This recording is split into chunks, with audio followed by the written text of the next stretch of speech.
एक तो शायद मैं इस रोल ऑफ मॉरल वैल्यूज के लिए मैं क्वालिफाई नहीं करता हूँ उसमें बोलने के लिए, क्योंकि मैं कई इमोरल काम करके आया हूँ और जो मैं सार्वजनिक रूप से कुछ आपके साथ शेयर करूंगा, कुछ नहीं बताऊंगा। तो मुझे ऐसा लगा था कि मैं क्वालिफाई ही नहीं करता हूँ मॉरलिटी की सबक आप लोगों को समझाने के लिए। दूसरा, हम हमसे पहले हमारे बड़े भाई ने कहा कि आज सुबह से मौसम कुछ खराब हो गया था। अब इनको आज सुबह से खराब लग रहा होगा, मुझे तो पिछले 10-12 साल से खराब लग रहा है।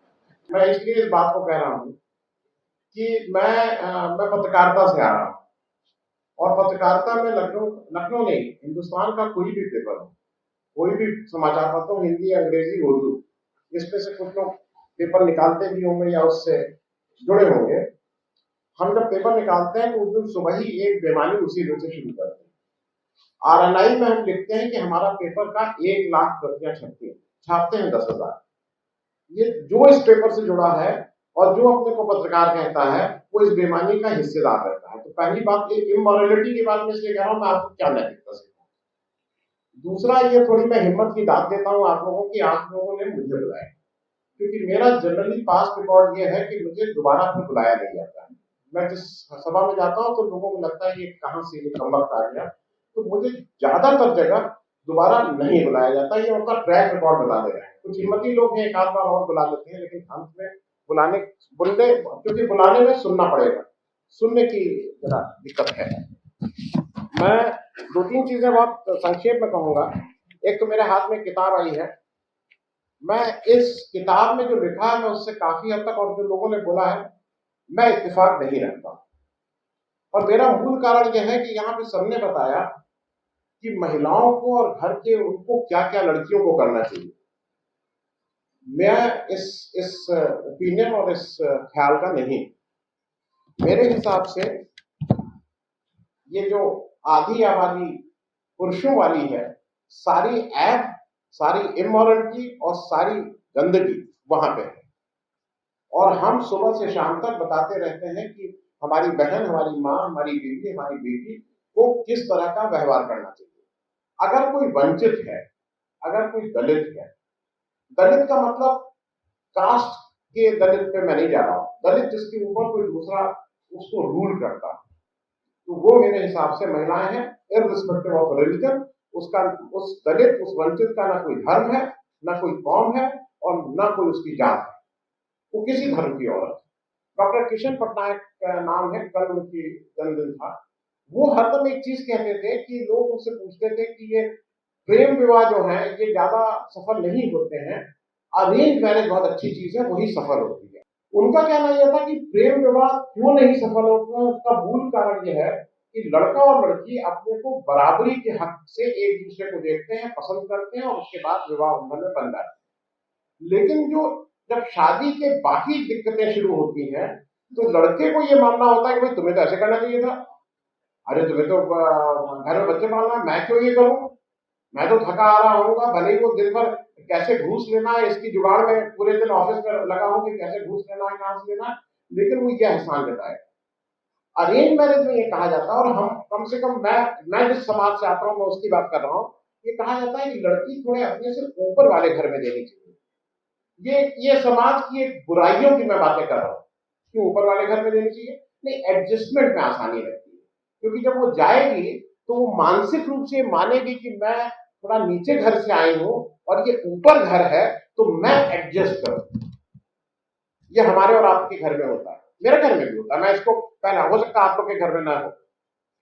मैं दो तीन इसलिए इस बातों को कह रहा हूं कि इस समाज में जो झूठ आया है वो कैसे परोसा जा रहा है, वो जरा देख लीजिए। आप सब लोग मोबाइल लेके घूमते हैं, उसमें अभी चाहिएगा तो अभी, बाद में चाहिएगा तो बाद में, एक NFHS है, नेशनल फैमिली हेल्थ सर्वे का डेटा है।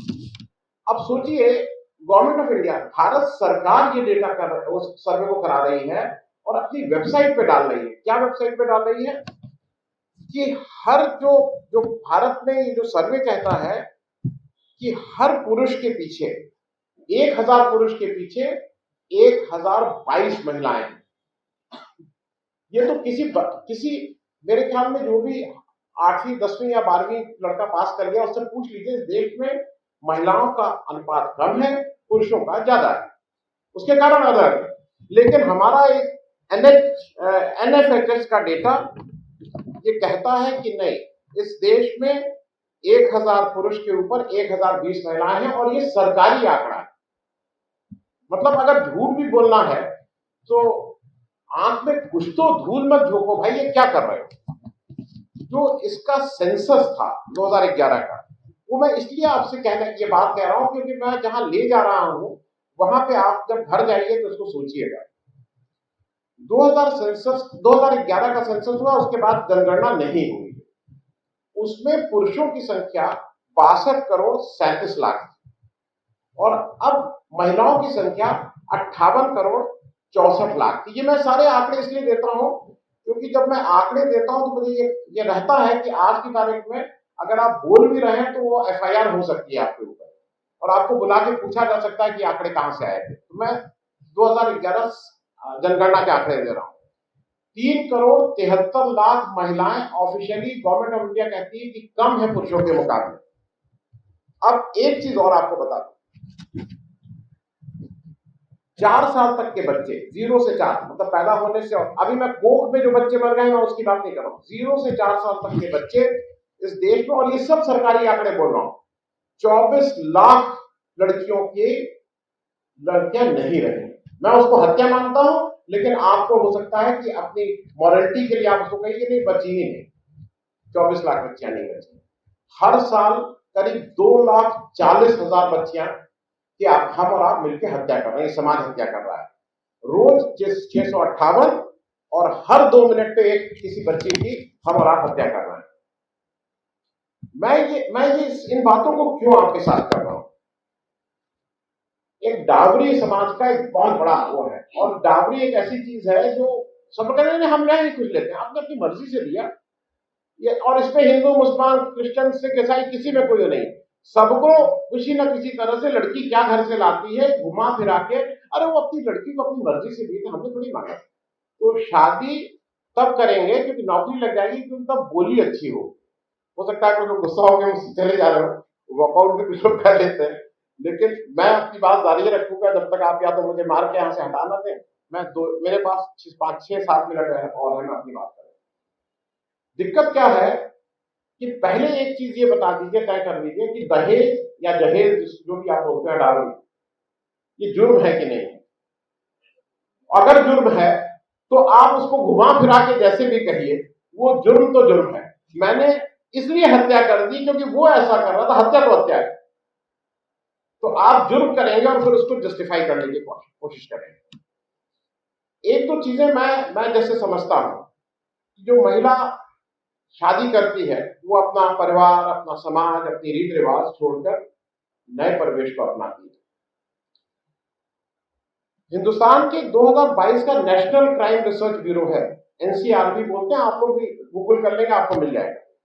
इस देश में जो रिपोर्टेड रेप हो रहे हैं, रिपोर्टेड रेप बोल रहा हूं, वो 31,000 रेप हर साल हो रहे हैं। हर दिन 85 रेप, हर घंटे लगभग 4 रेप इस देश में कहीं ना कहीं हो रहे हैं। और एक्चुअल फिगर आपको भी पता है कि रेप जाके जल्दी रिपोर्ट नहीं किया जाता है। वो कुछ लड़कियों और घर वालों की हिम्मत होती है जो जाके उस रेप और बलात्कार का रिपोर्ट वहां करती हैं। अगर 21,000 हैं तो मैं ये मानता हूं कि वो 3 लाख या 30 लाख भी हो सकते हैं, डेटा नहीं है हमारे पास। रेप तो हो गया रोज, अगर रोज हर घंटे 4 रेप हो रहे हैं, हर दिन 85, तो मैं विधा से आता हूं, जो न्यूज मीडिया, मेरी किसी बहन या बेटी जो भी होगी उसने कहा कि भाई ये मीडिया वालों का है, बिल्कुल हाथ है, और ठीक कहा आपने, क्योंकि मीडिया एंगल खोजता है। अगर रोज इस देश में 85 रेप हो रहे हैं तो मीडिया खोजेगा कि इसमें एंगल कैसे बनेगा, इसको सनसनीखेज कैसे बनाएंगे।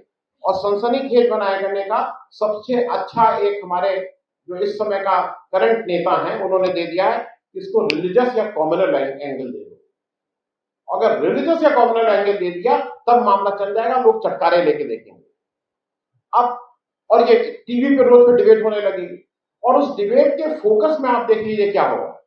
उस डिबेट का फोकस ये नहीं होगा कि रेप हुआ, उस डिबेट का फोकस होगा कि इसका धर्म ये था और इसका धर्म ये था। आप जुर्म की जगह आप उसके धर्म पे डिबेट पूरे टाइम करते रहेंगे और अपने घर आ जाएंगे कि यही होने वाला है, ये जब ज्यादा हो जाएंगे आपसे तो यही होने वाला है। आप उस जुर्म की कोई बात ही नहीं करेंगे पूरे उसमें। दिक्कत क्या है कि जो हमारा ये समाज है, इररिस्पेक्टिव ऑफ रिलीजन, ये बेटियों को प्रोटेक्ट करता है पर बेटों को डिफेंड करता है। कितने माँ बाप हैं कि अगर तुमने लड़की को छेड़ा तो चल के मैं तुम्हारा एफआईआर कराता हूं। प्रोटेक्ट लड़कियों को किया जाता है, डिफेंड लड़कों को किया जाता है। बहुत बहुत शुक्रिया समय देने के लिए। Thank you.